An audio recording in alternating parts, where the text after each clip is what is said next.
The distress signal came from the outer rim of the Kepler 442 system, a desperate plea transmitted on emergency frequencies across 17 different communication protocols.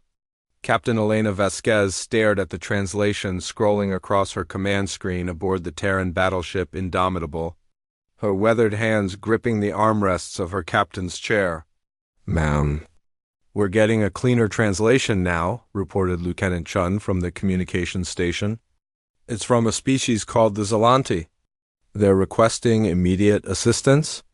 Their colony ship has suffered catastrophic engine failure and is drifting toward a gas giant." Elena studied the tactical display showing their current position.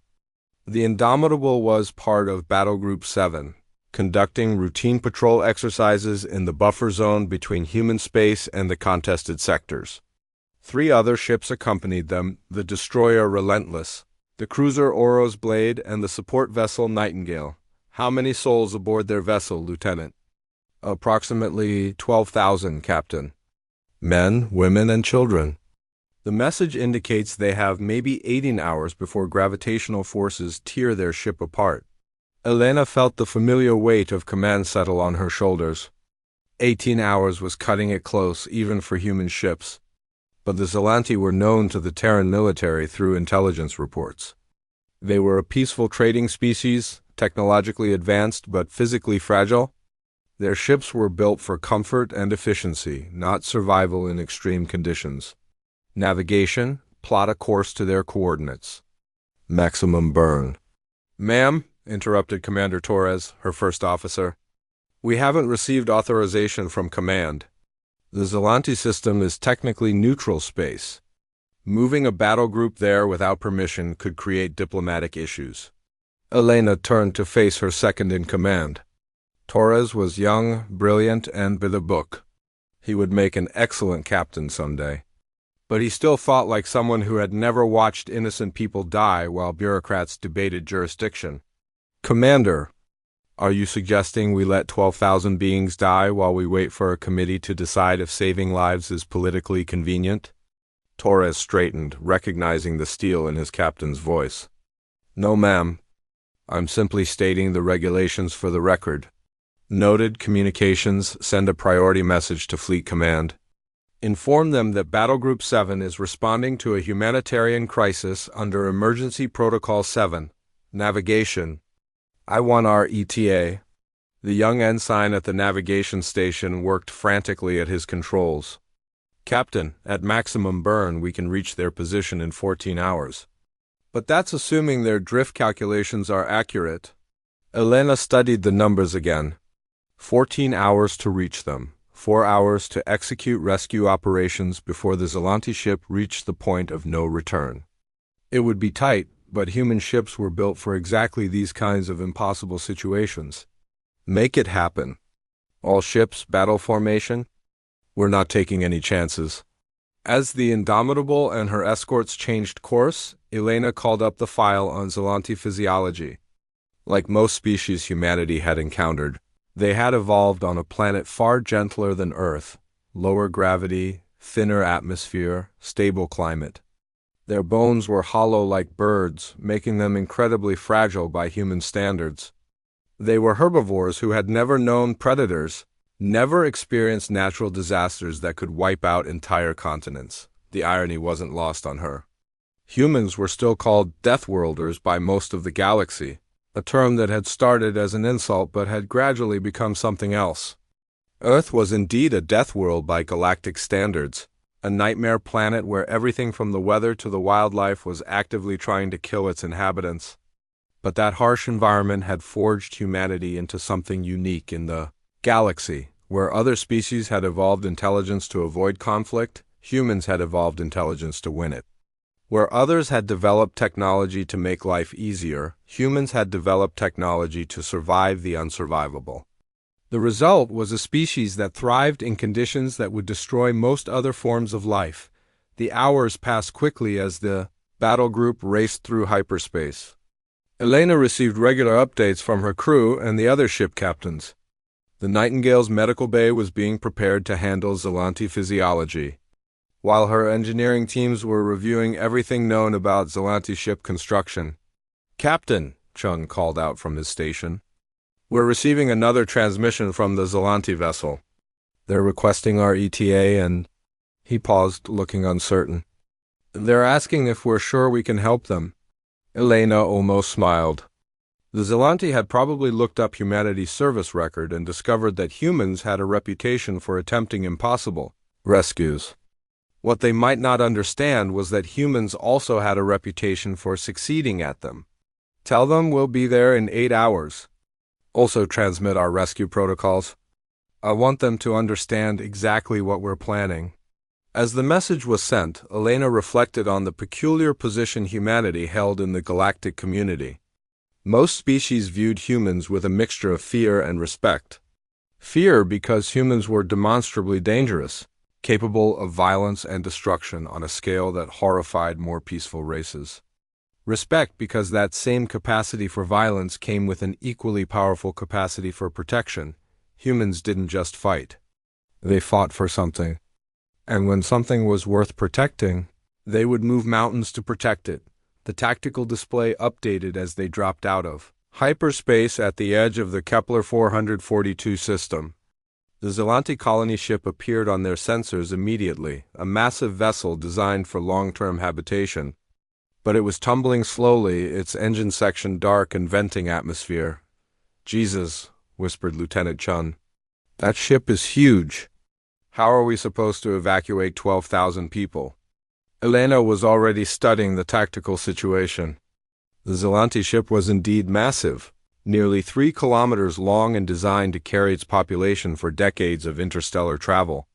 But size wasn't their biggest problem. "Time to gravitational shear point?" she asked. 3 hours, 47 minutes, Captain." Elena felt the familiar calm that came over her in crisis situations. This was what human crews trained for, what human ships were built for. The impossible rescue under impossible conditions. All ships move to rescue formation. Relentless and Aurora's Blade begin evacuation operations on the forward sections. Nightingale, prepare to receive wounded and civilians. Indomitable will attempt to stabilize their ship's trajectory. Commander Torres looked up from his station. "Captain, their ship mass is nearly 100 times what we do. How do we change its trajectory?"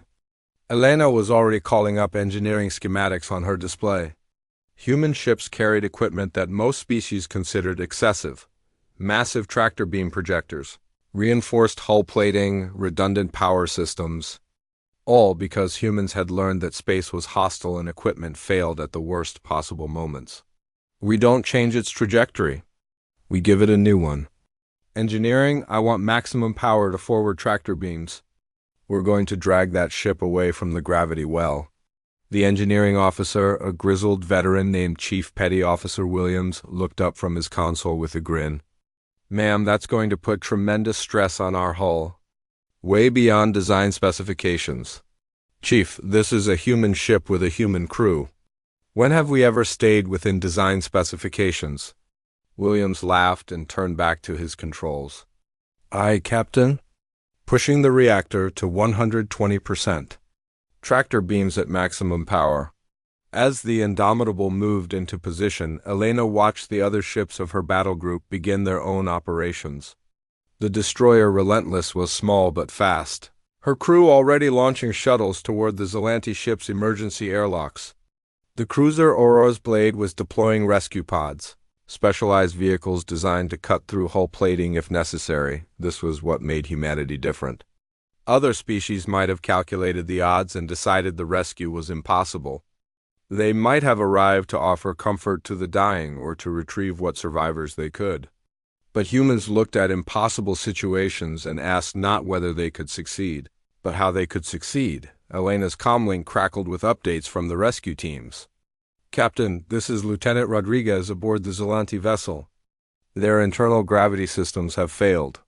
The civilians are floating free throughout the ship, many injured from the tumbling motion. Can you reach them?" "Yes, ma'am, but it's going to take time. These corridors weren't designed for human-sized rescue equipment. We're having to move carefully to avoid further structural damage." Elena checked the countdown timer. 3 hours and counting. Around her, the bridge crew worked with the focused intensity that characterized human operations. No panic, no wasted motion, just professionals doing their jobs under impossible circumstances. "Captain," called out the navigation officer. "Tractor beam is engaged." We're beginning to alter their trajectory, but slowly. On the main screen, Elena could see the Zelanti ship responding to their efforts. The tumbling was slowing, the vessel's path beginning to curve away from the gas giant's gravity well. But it would be a near thing. Nightingale, status report on medical preparations. "Ready to receive Zelanti civilians, Captain. Dr. Martinez has reviewed their physiology. We can handle their—" 2 hours remained on the countdown when everything started going wrong. The first sign of trouble came from Lieutenant Rodriguez, who was leading the rescue team inside the Zelanti colony ship. His voice crackled through the comm system with barely controlled urgency. "Captain, we've got a problem. The ship's structural integrity is worse than we thought. These support beams are made of some kind of lightweight alloy that's failing under stress. We've got sections of the ship that are becoming inaccessible." Elena studied the engineering displays that were updating in real time as her teams mapped the interior of the massive vessel.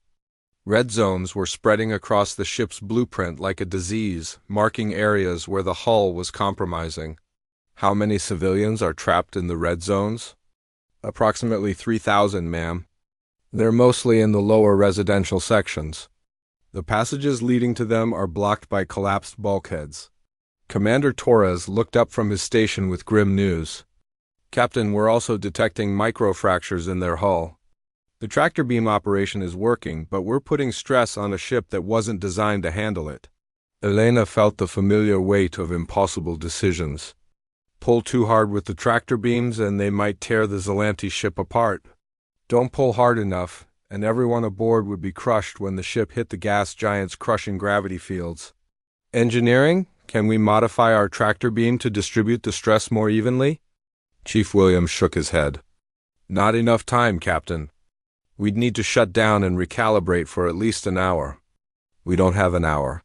Elena turned to Torres. "Get me a direct line to the other ship captains. All of them." Within moments, the faces of her fellow commanders appeared on the bridge's main screen. Captain Sarah Chun of the destroyer Relentless, a compact woman with sharp eyes and graying temples. Captain Marcus Webb of the cruiser Aurora's Blade, young for a ship captain but with a reputation for creative solutions. And Captain Lisa Park of the support vessel Nightingale, whose medical background made her invaluable in humanitarian operations. "Situation report," Elena said without preamble. "We've got structural collapse inside the target vessel and 3,000 civilians. Trapped in areas our people can't reach through normal passages." Captain Chin spoke first. "My teams are reporting similar problems. The Zelanti built their ship for comfort and efficiency in normal space travel. It's not holding up under emergency conditions. What are our options?" Asked Captain Webb. Elena had been thinking about that question since the first reports came in.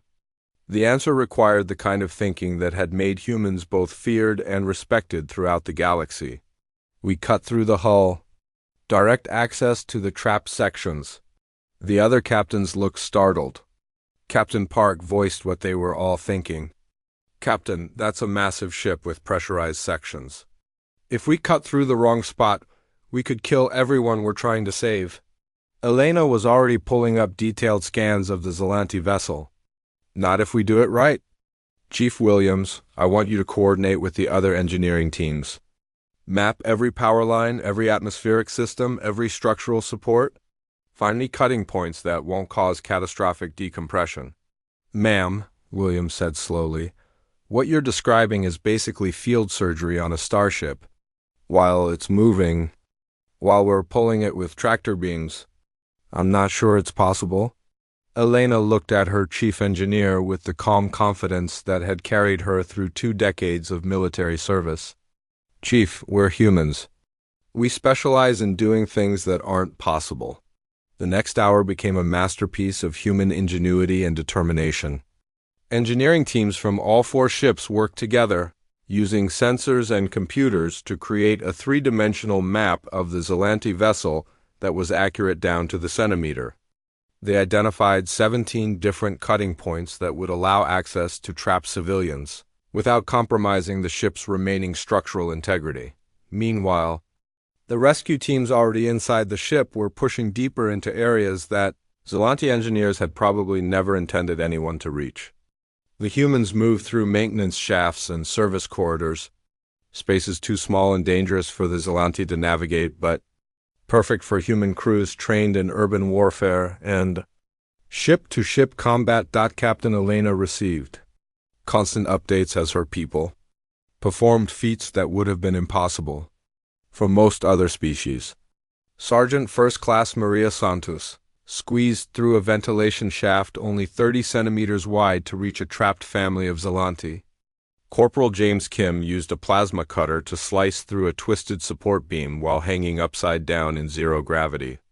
Lieutenant Commander Ashley Moore coordinated the evacuation of an entire residential section while the floor beneath her feet shifted and groaned under structural stress. Captain, reported Lieutenant Rodriguez, we've reached the main trap section, but there's a problem. These civilians are in shock. They're not responding to our evacuation instructions.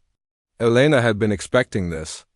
The Zelanti were a peaceful species who had never experienced anything like this level of crisis. Their psychological response to extreme danger was fundamentally different from humanity's. Can you sedate them for transport? Negative, ma'am. Dr. Martinez says their physiology is too different. We don't know how they'll react to human sedatives. We could kill them by accident. Elena closed her eyes for a moment, thinking. Then she opened a direct communication channel to ship leader Kethvin, who was still on the bridge of his dying vessel. Ship leader, I need your help.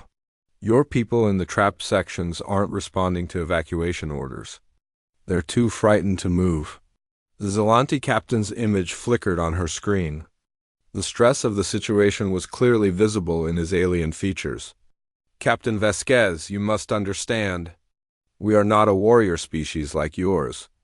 When faced with mortal danger, our instinct is to freeze, to remain motionless and hope the danger passes. That's not going to work here. They need to move, or they're going to die. Kethven was quiet for a long moment. Then he spoke with quiet dignity. Captain, would it be possible for me to speak with them directly? If they hear my voice, if I explain the situation, they might overcome their fear. Elena looked at the countdown timer. 93 minutes until gravitational shear tore the ship apart. Ship leader, your bridge is one of the most dangerous places on the ship right now. You should evacuate with the rest of your senior staff. My people are dying because they are too afraid to save themselves. As their leader, I cannot abandon my post while they suffer. Elena felt a surge of respect for the alien captain. Here was someone who understood duty and sacrifice, concepts that humans valued above almost everything else. Patch him through to the trap sections, she ordered. What followed was something that would be remembered in human military academies for generations. Ship leader Kethvin spoke to his people in their own language, his voice calm and reassuring despite the chaos around him. He explained that the humans were there to help, that they needed to trust these strange warriors from the death world to carry them to safety. Slowly, incredibly, it worked. The Zelanti civilians began to respond, allowing themselves to be guided by the human rescue teams. Children were carried by soldiers who handled them like precious artifacts. Elderly Zelanti were assisted by medics who had studied their physiology for hours to understand how to help them move without injury. Captain, called out the navigation officer, hull cutting is complete. We're getting direct access to all trapped sections. Elena watched the displays as her crews performed a coordination ballet that would have been impossible without the unique human combination of technological capability and adaptive thinking. Ships held position with millimeter precision while rescue teams moved through passages that hadn't existed an hour earlier. Medical teams prepared for casualties they had never seen before. Engineering crews monitored structural integrity in real time while modifying their rescue techniques on the fly. "Ma'am," Torres reported, "evacuation is proceeding faster than projected. Estimated completion in 45 minutes. Elena allowed herself a moment of optimism. They might actually pull this off. That's when the second crisis hit. "Captain," called out Lieutenant Chin from communications. "We're detecting multiple ships dropping out of hyperspace. Unknown configuration, moving fast toward our position." Elena's command instincts kicked in immediately. "IFF signals? Negative identification. But Captain, they're not responding to our hails and they're in attack formation." Elena studied the tactical display as 6 alien vessels appeared on her sensors. They were sleek, predatory-looking ships unlike anything in her database. More troubling, they were moving with purpose toward the rescue operation. "Ship Leader Kethvin," Elena called out. "Are you expecting any other vessels?" The Zelanti captain's image reappeared on her screen, but now his expression showed not just fear, but despair. "Captain Vasquez, those are Nexari warships. They are slavers and raiders. We were fleeing from them when our engines failed." Elena felt her blood go cold. The Nexari were known to human intelligence services, a predatory species that attacked weaker civilizations to harvest technology and population for slave labor. They were also known to be cunning, patient hunters who would follow damaged prey across vast distances. Howdy. The first Nexari torpedo struck the Indomitable's forward shields with a flash of brilliant energy that lit up the bridge displays. Elena felt the deck shudder beneath her feet as the ship's defensive systems absorbed the impact. "Shields holding at 87%, reported the weapons officer. "Return fire?" Elena studied the tactical display with the cold focus of a predator. The Nexari ships were arranged in a classic Volfpack formation, designed to overwhelm a single target with coordinated attacks. It was an effective tactic against most species in the galaxy. Unfortunately for them, humans weren't most species. "Negative. Hold fire and continue on intercept course. Let them think we're running scared." Commander Torres looked at her with barely concealed alarm. "Captain, they're going to tear us apart if we don't return fire." Elena kept her eyes on the display as more energy blasts lit up space around them. "Trust me, Commander. I know what I'm doing." The truth was, Elena understood something about the Nexari that their own intelligence probably didn't fully grasp. They were raiders and slavers used to attacking weak merchant vessels and defenseless colonies. They had developed tactics for overwhelming easy targets, not for fighting someone who fought back with skill and determination. More importantly, they had never fought humans before. "Captain," called out Lieutenant Chun from communications. "The Nexari fleet commander is hailing us. Audio only, put him through." The bridge speakers crackled with an alien voice speaking accented galactic standard. "Human vessels, you will withdraw immediately from this system. The Zelanti colony ship is our legitimate prize, taken in accordance with salvage laws."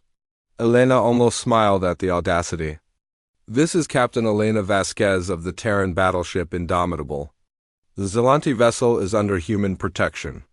You will withdraw immediately or face the consequences." The Nexari commander's laughter was harsh and predatory. "One human ship against 6 Nexari hunters? You Deathworlders are as stupid as you are violent. We claim this prize. Your ship may leave if you do not interfere." Elena looked around her bridge at the faces of her crew.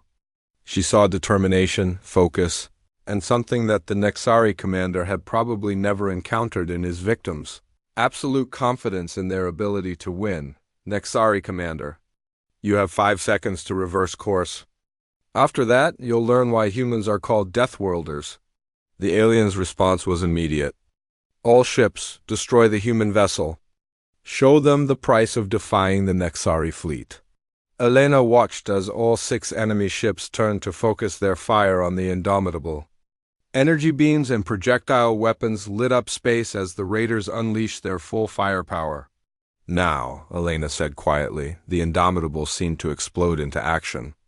What the Nexari had mistaken for a panicked retreat had actually been a carefully planned assault run. Elena's ship was now perfectly positioned between the enemy formation and the rescue operation, and her crew had been preparing for this moment since the first enemy torpedo fired. "All tubes, fire!" Elena commanded. 20-4 high-yield torpedoes launched simultaneously from the Indomitable's weapon systems, each one targeted with the precision that only human fire control systems could achieve. But these weren't conventional attacks. Elena's weapons officer had programmed each torpedo with a slightly different trajectory, creating a spread pattern that forced the enemy ships to break formation to avoid destruction. "Direct hit on the lead vessel," reported the tactical officer. "Secondary explosions detected. Their weapons are offline." Elena nodded grimly. "Target the next ship in line." Full torpedo spread. What followed was a demonstration of human military doctrine that would be studied in fleet academies across the galaxy for decades. Where other species relied on overwhelming firepower or superior numbers, humans had developed tactics based on precision, adaptability, and the willingness to take calculated risks that other species considered insane. The Indomitable danced through space like a fighter rather than a battleship, using her superior maneuverability to stay ahead of the Nexari targeting systems. Elena's crew coordinated with an efficiency that came from years of training in impossible scenarios, each person knowing exactly what their shipmates were doing without the need for constant communication. "Captain," Torres called out, "2 more enemy vessels are breaking off to attack the rescue operation." Elena had been expecting this. The Nexari were learning that the Indomitable was not the easy target they had anticipated, so they were trying to force her to choose between protecting herself and protecting the civilians. It was a reasonable tactical decision. Unfortunately for them, it revealed a fundamental misunderstanding of human psychology. "Aurora's blade, relentless, you are cleared to defend the rescue operation.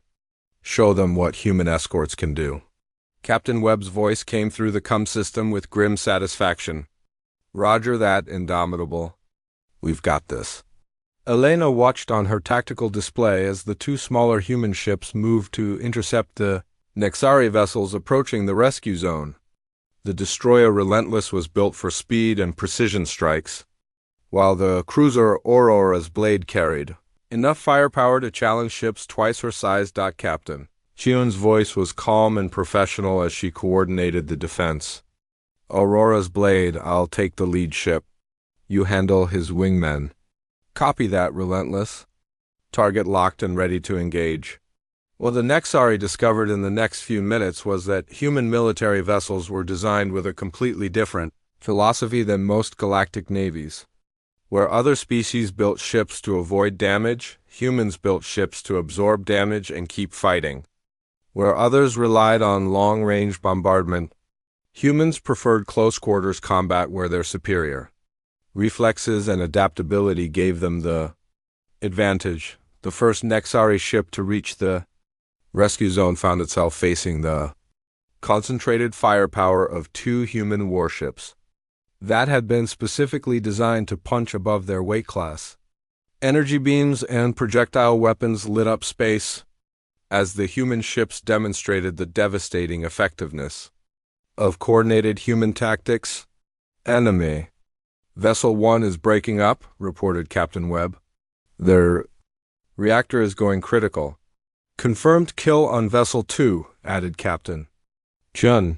"Their life pods are ejecting." Elena felt a surge of pride in her fellow commanders, but there was no time to celebrate. The remaining Nexari ships were regrouping, and she could see on her displays that they were preparing for a final coordinated assault.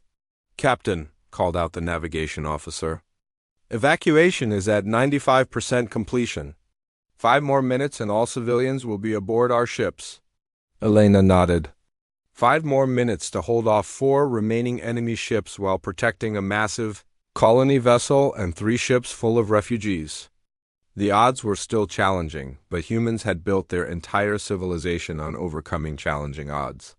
"All ships, prepare for final assault. Whatever they throw at us, we hold the line."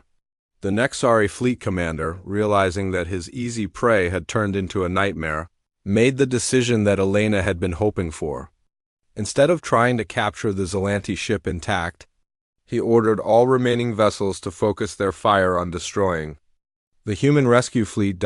It was exactly the wrong decision to make when fighting humans. Elena watched the enemy ships move into attack formation and felt the cold satisfaction of a professional watching an amateur make a fatal mistake. The Nexari were angry now, focused on destroying their opponents rather than achieving their original objective. Anger made them predictable, and predictable enemies were dead enemies. All ships implement Omega Protocol? Elena commanded. Omega Protocol was a human military tactic that most other species considered suicidal. It involved deliberately drawing enemy fire while positioning human ships for maximum damage to the attackers.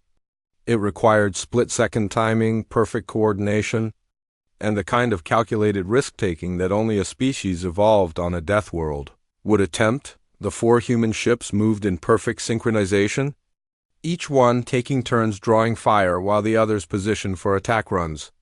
The Indomitable led the dance, her heavy armor absorbing punishment that would have destroyed lighter vessels, while her weapons systematically crippled the Nexari. Formation. Enemy flagship is losing power, reported the weapons officer. Their engines are offline. Elena studied the tactical situation. 3 enemy ships remained operational, but they were damaged and their formation was broken. More importantly, their commander was starting to realize that he had made a terrible mistake. Captain, Chun reported from communications. The Nexari commander is requesting terms for surrender. Elena considered this for a moment. In human military doctrine, enemies who threatened civilians were given no quarter. But these particular enemies had just learned a valuable lesson about the consequences of attacking those under human protection. Talon his ships can withdraw immediately. If we detect any Nexari vessels in this system after today, we will assume hostile intent and act accordingly. The response came quickly. Terms accepted, human captain. Nexari fleet is withdrawing. Elena watched on her displays as the surviving enemy ships limped away from the battlefield, their hulls scarred by human weapons and their confidence thoroughly destroyed. It would be a long time before Nexari raiders felt comfortable attacking anyone under human protection. Captain, Torres reported with barely concealed relief,